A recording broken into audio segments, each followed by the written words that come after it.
Chapter 1. When I stepped out into the bright sunlight of the darkness of the movie house, I had only two things on my mind: Paul Newman and a ride home.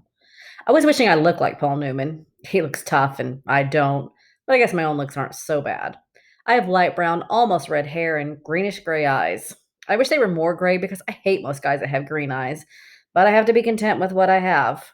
My hair's longer than a lot of boys wear theirs, squared off in the back and long in the front and sides, but I am a greaser, and most of my neighborhood rarely bothers to get a haircut. Besides, I look better with long hair. I had a long walk home and no company, but I usually loan it anyway, for no reason except I like to watch movies undisturbed so I can get into them and live them with the actors. When I see a movie with someone, it's kind of uncomfortable, like having someone read a book over your shoulder. I'm different that way. I mean, my second oldest brother, Soda, who is 16 going on 17, never cracks a book at all. And my oldest brother, Daryl, who we call Derry, works too long and hard to be interested in a story or drawing a picture. So I'm not like them. And nobody in our gang digs movies and books the way I do. For a while there, I thought I was the only person in the world that did. So I loaned it. Soda tries to understand at least, which is more than Derry does. But then Soda is different from anybody. He understands everything almost. Like he's never hollering at me all the time the way Derry is, or treating me as if I was 6 instead of 14. I love Soda more than I've ever loved anyone, even mom and dad. He's always happy go lucky and grinning, while Derry's hard and firm and rarely grins at all. But then Derry's gone through a lot in his 20 years, grown up too fast. Soda Pop will never grow up at all. I don't know which way's best. I'll find out one of these days. Anyway, I went walking home thinking about the movie and then suddenly wishing I had some company. Greasers can't walk alone too much or they'll get jumped or someone will come by and scream greaser at them, which doesn't make you feel too hot if you know what I mean. We get jumped by the socias. I'm not sure how you spell it, but it's an abbreviation for the socials, the jet set, the West Side rich kids. It's like the term greaser, which is used to class us all us boys on the east side. We're poorer than the socias and the middle class. I reckon we're wilder too. Not like the socias who jump greasers and wreck houses and throw beer blasts for kicks and get editorials in the paper for being a public disgrace one day and an asset to society the next. Greasers are almost like hoods. We steal things and drive old souped up cars and hold up gas stations and have a gang fight once in a while. I don't mean I do things like that. Derry would kill me if I got into trouble with the police. Since mom and dad were killed in an auto wreck, the three of us get to stay together only as long as we behave. So, Soda and I stay out of trouble as much as we can, and we're careful not to get caught when we can't. I only mean that most greasers do things like that, just like we wear our hair long and dress in blue jeans and t-shirt, or leave our shirt tails out and wear leather jackets and tennis shoes or boots. I'm not saying that either socias or greasers are better. That's just the way things are. I could have waited to go to the movies until Derry or Soda Pop got off work. They would have gone with me or driven me there or walked along, although Soda just can't sit still long enough to enjoy a movie, and they bore Derry to death. Derry thinks that his life is enough without inspecting other people's. Or I could have gotten one of the gang to come along. One of the four boys, Derry and Soda and I have grown up with and consider our family. We're almost as close as brothers. When you grow up in a tight knit neighborhood like ours, you get to know each other real well. If I had thought about it, I could have called Derry, or he would have come by on his way home and picked me up, or Two Bit Matthews, one of our gang, would have come to get me in his car if I'd asked him. Sometimes I just don't use my head. It drives my brother Derry nuts when I do stuff like that because I'm supposed to be smart. I make good grades and I have a high IQ and everything, but I don't use my head. Besides, I like walking. I about decided I didn't like it so much though when I spotted that red Corvair trailing me. I was almost 2 blocks from the home then, so I started walking a little faster. I'd never been jumped, but I'd seen Johnny after four socials got a hold of him, and it wasn't pretty. Johnny was scared of his own shadow after that. Johnny was 16 then. I knew it wasn't any use though, the fast walking, I mean, even before the Corvair pulled up beside me and five socials got out. I got pretty scared. I'm kind of small for 14, even though I have a good build, and those guys were bigger than me. I automatically hitched my thumbs in my jeans and slouched, wondering if I could get away if I made a break for it. I remember Johnny, his face all cut up and bruised, and I remembered how he cried when we found him, half conscious, in the corner lot. Johnny had it awful rough at home, and it took a lot to make him cry. I was sweating something fierce, although it was cold. I could feel my palms getting clammy and the perspiration running down my back. I get like that when I'm real scared. I glanced around for a pop bottle or a stick or something. Steve Randall, Soda's best buddy, had once held off 4 guys with a busted pop bottle, but there was nothing. So I stood there like a bump on a log while they surrounded me. I don't use my head. They walked around slowly, silently, smiling. Hey, Grease, one said in an overly friendly voice. We're going to do you a favor, Greaser. We're going to cut all that long, greasy hair off. He had on a Madras shirt. I could still see it. Blue Madras. One of them laughed and then cussed me out in a low voice. I couldn't think of anything to say. There just isn't a whole lot you can say while waiting to get mugged, so I kept my mouth shut.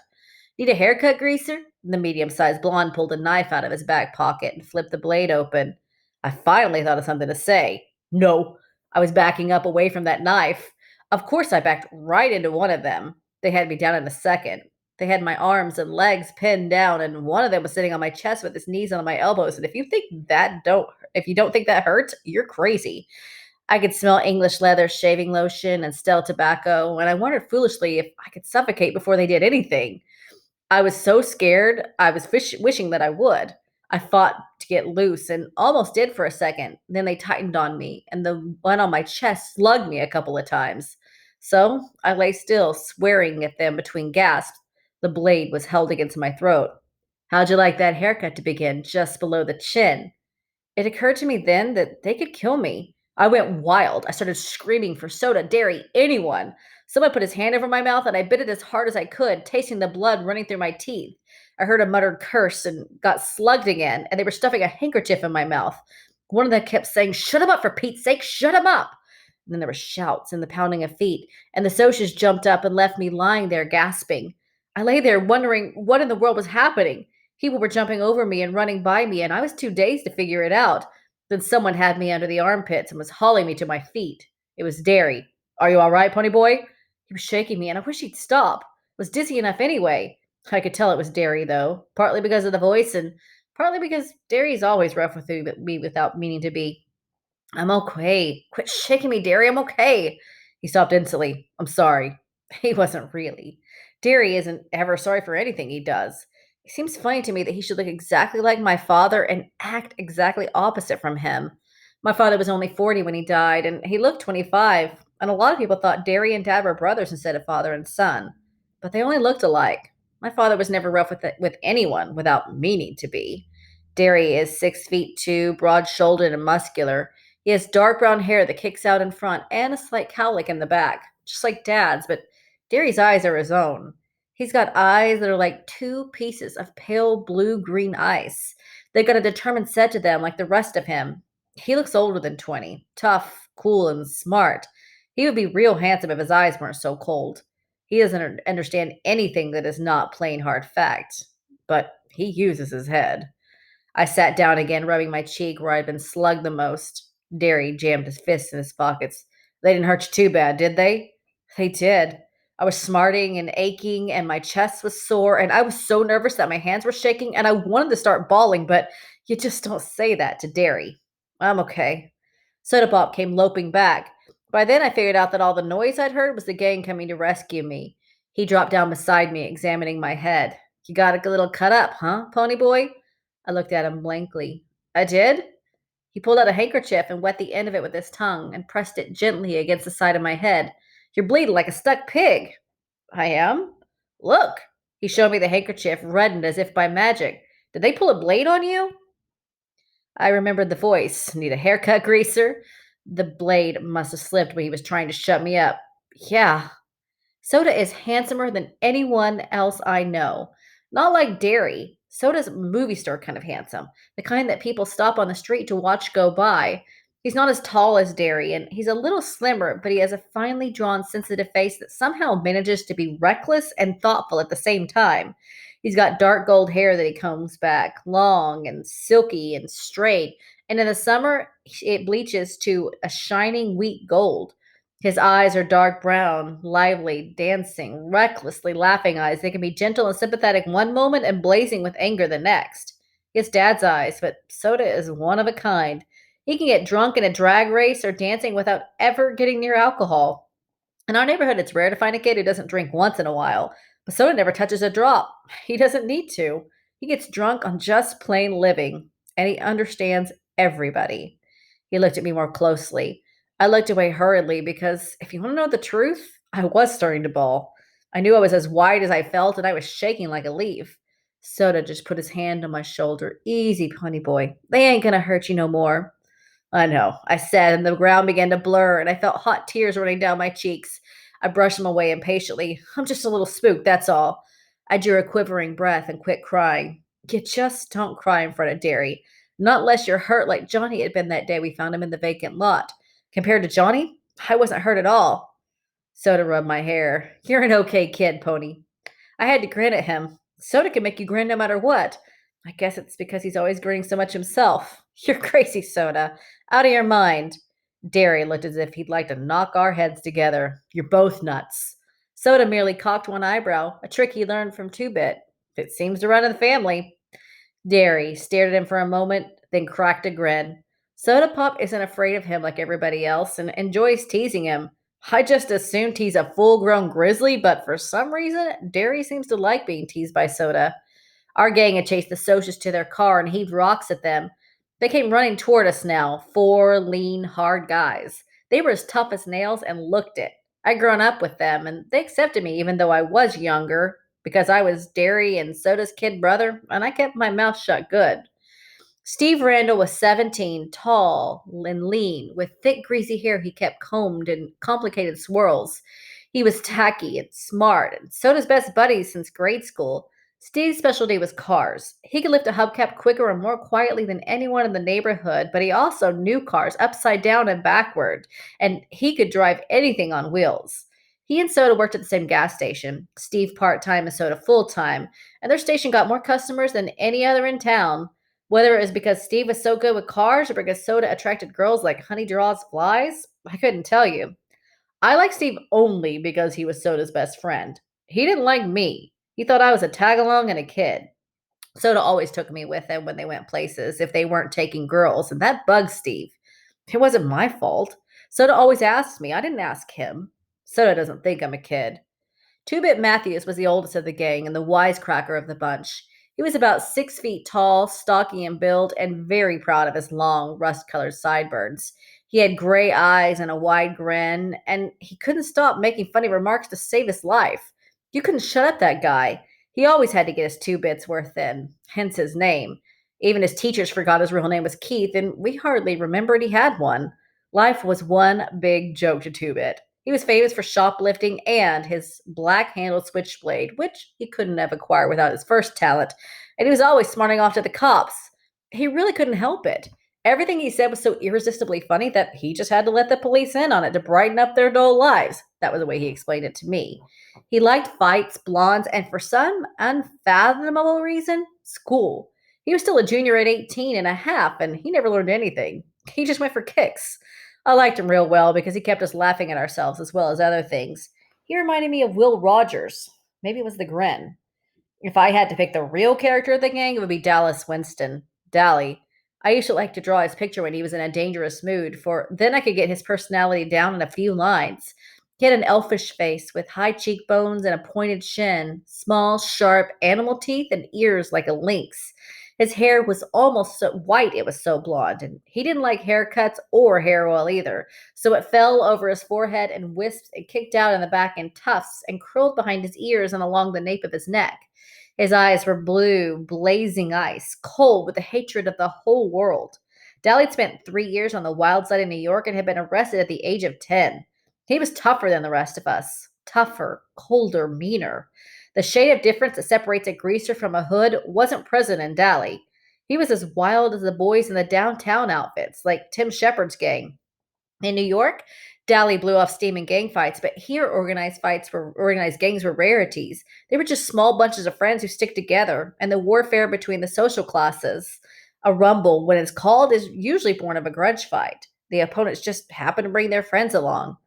Oh, there are a few named gangs around, like the River Kings and the Tiber Street Tigers, but here in the Southwest, there's no gang rivalry.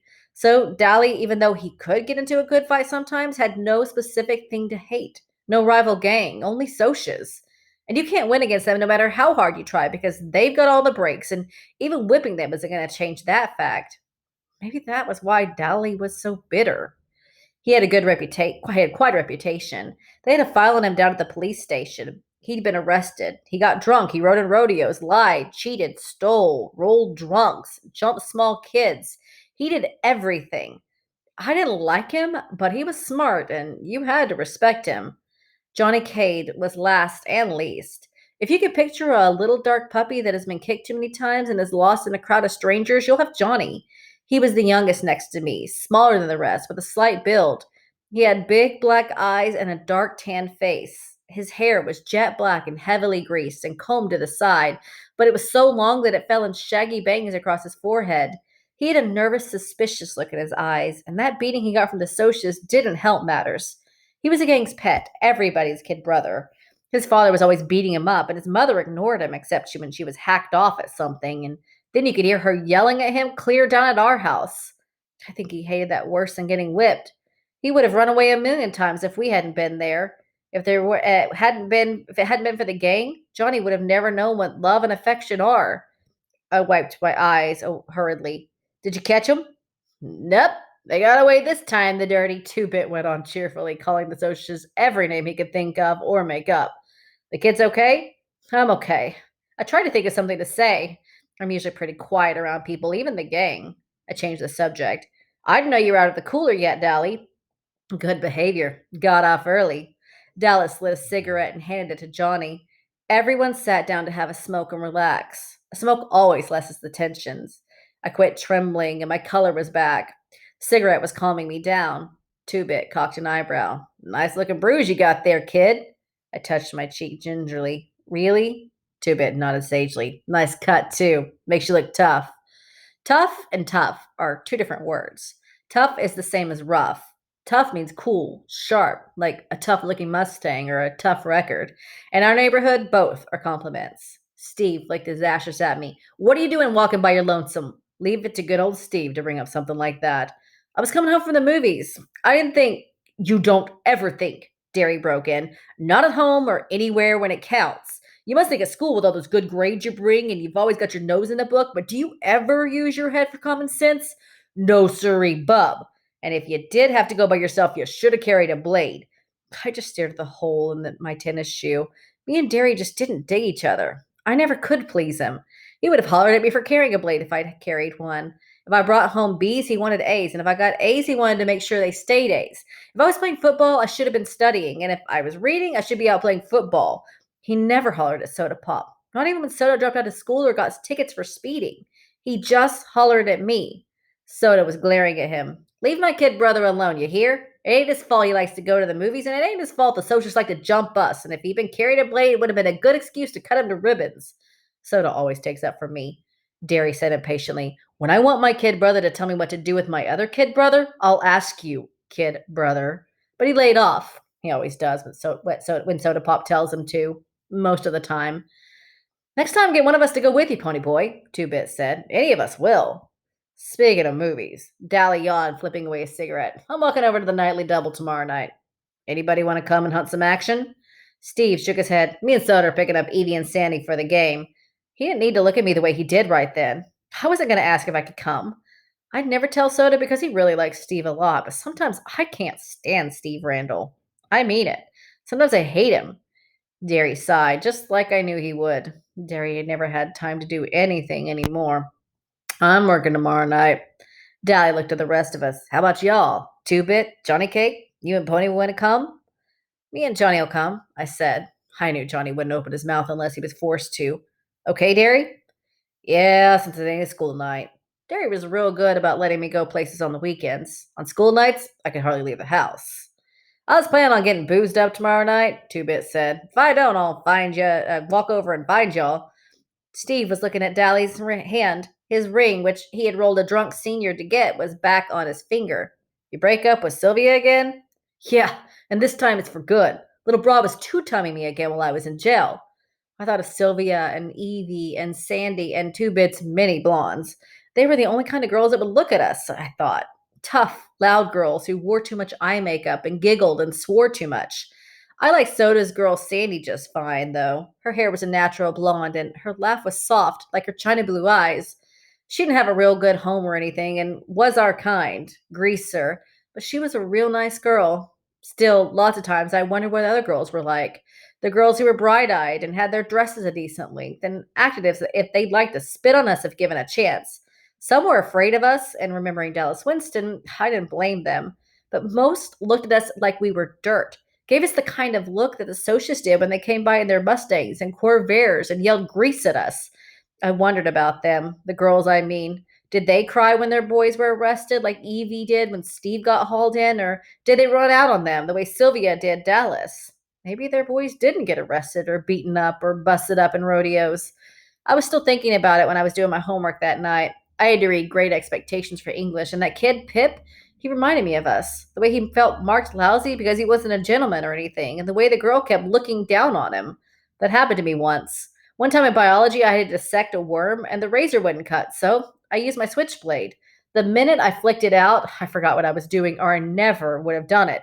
The girl beside me kind of gasped and said, "They are right. You are a hood."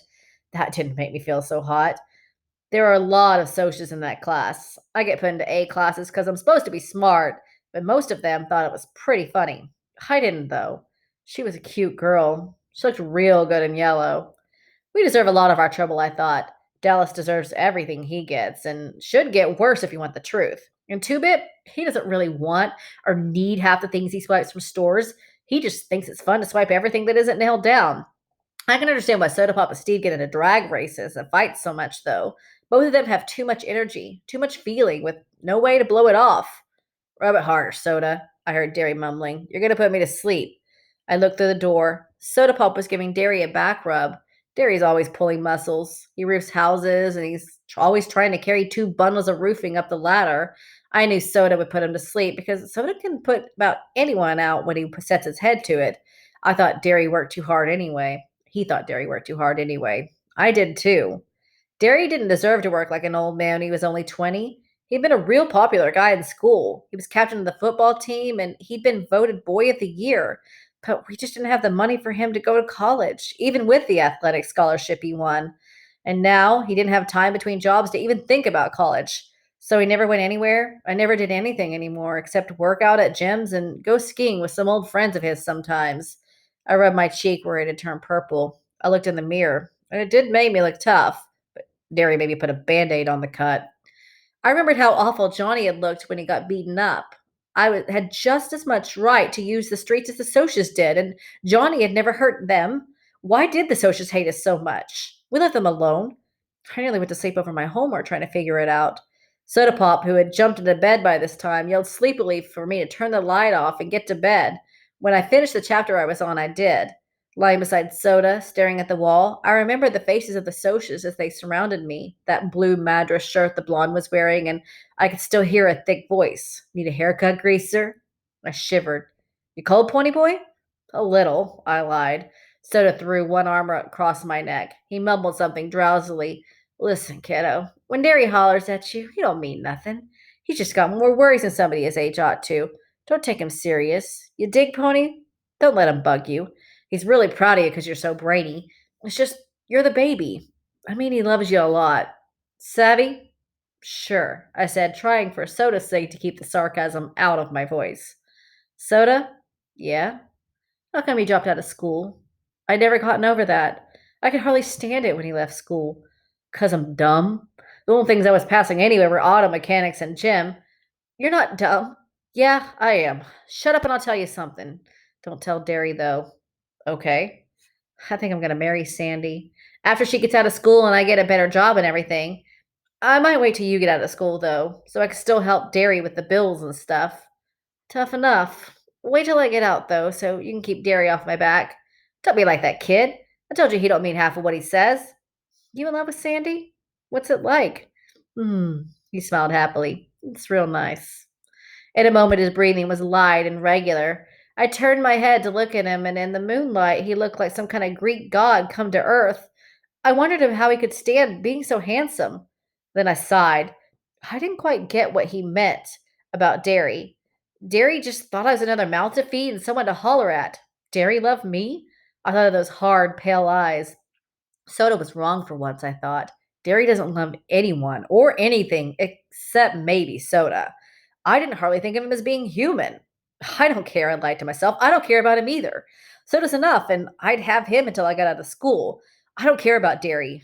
But I was still lying, and I knew it. I lie to myself all the time, but I never believe me.